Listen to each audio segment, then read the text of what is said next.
Have you ever felt nostalgic for something you can't clearly remember? Not a specific place, not a moment you can point to, not a person from your past, just a feeling, a quiet sense of longing that appears without warning, a softness mixed with heaviness, a strange familiarity with something that never fully existed, and somehow, you miss it, you miss a life you never lived. This kind of nostalgia is difficult to explain, because it doesn't belong to memory in the usual sense. It doesn't come from something that happened, it comes from something that could have happened, from possibility, from all the versions of your life that quietly disappeared as time moved forward.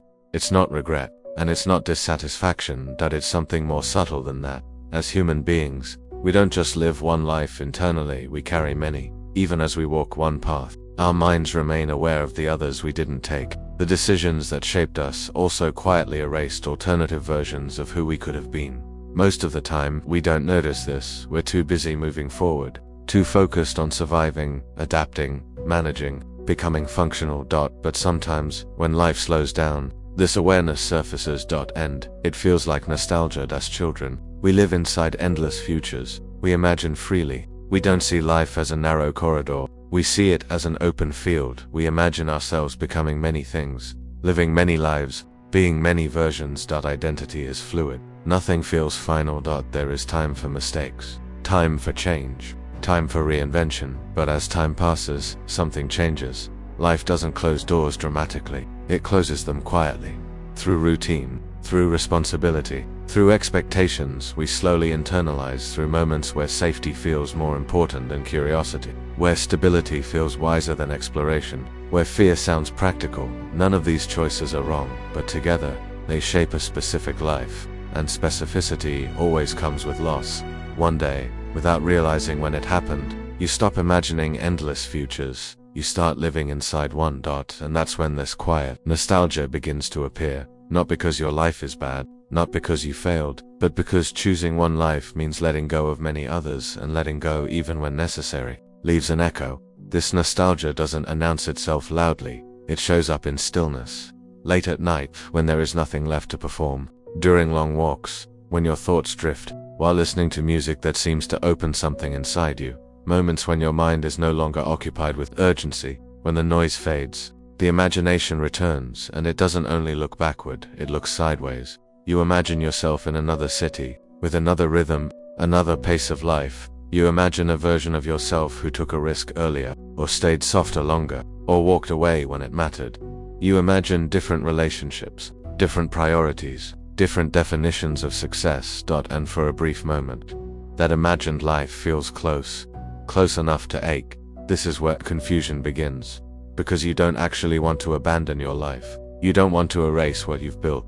And yet, you feel this longing. Does you wonder what it means? Does it mean you chose wrong? Does it mean something is missing? Does it mean you should have been someone else? The answer is no. It means your inner world is complex. The human mind is capable of holding multiple truths at once. You can love your life and still mourn the lives you didn't live. You can feel gratitude and still feel loss. You can be content and still feel longing. These feelings do not contradict each other, coexist, and denying one only makes it stronger. Modern life amplifies this experience, not because we suddenly have more choices, but because we are constantly shown alternatives, other people's lives, other people's timelines, other people's outcomes. We are surrounded by visible possibilities, and the mind naturally asks, what if? Not always out of envy, often out of curiosity. Out of identity.